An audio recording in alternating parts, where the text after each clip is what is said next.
to explain. Yeah, not a good idea at all. You're going to want to have a jacket, a couple of layers. This afternoon we are tracking a potent cold front. That means, well, we're in the 40s and 50s this morning.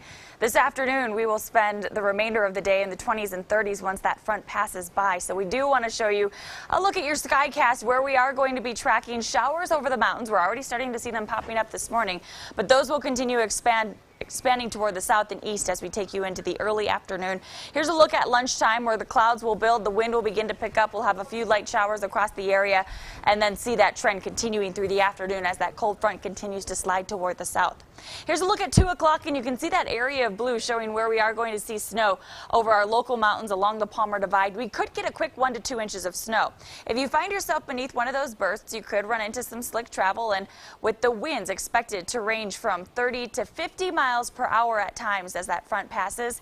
The wind-snow combination could also result in some reduced visibility, something that we will be watching very closely as we take you into the afternoon. That main band of snow is going to continue sliding toward the south as we take you through the evening hours. Could still have a few lingering snowflakes back behind the front as we take you into the evening as well, something that we'll watch. And then through the night tonight, everything is going to come to an end.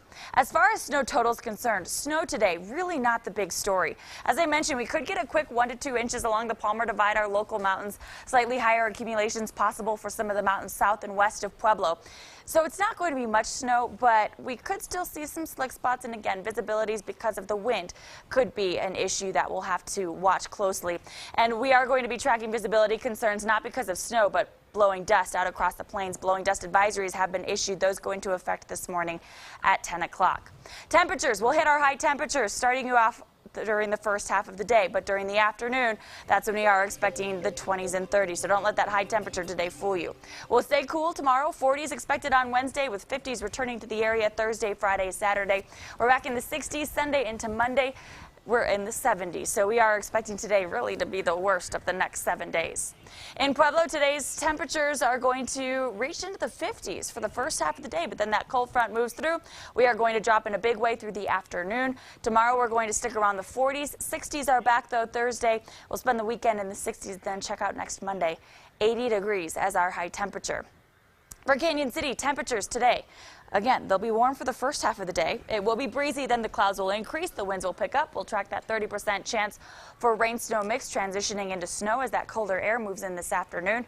60s are back, though, by the end of the work week. And in Teller County, we are expecting a very cool afternoon. And check out that overnight low. We'll drop to 8 degrees overnight tonight, which means a very cold start to your Wednesday. Tomorrow, though, we'll have more in the way of sunshine, which should make it feel nicer to be outside.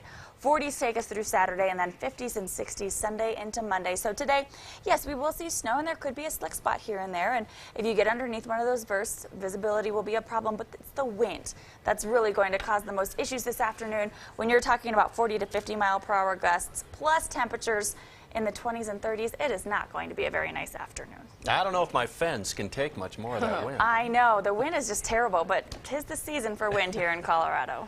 All right, thanks, Rachel. Now we want to check back in with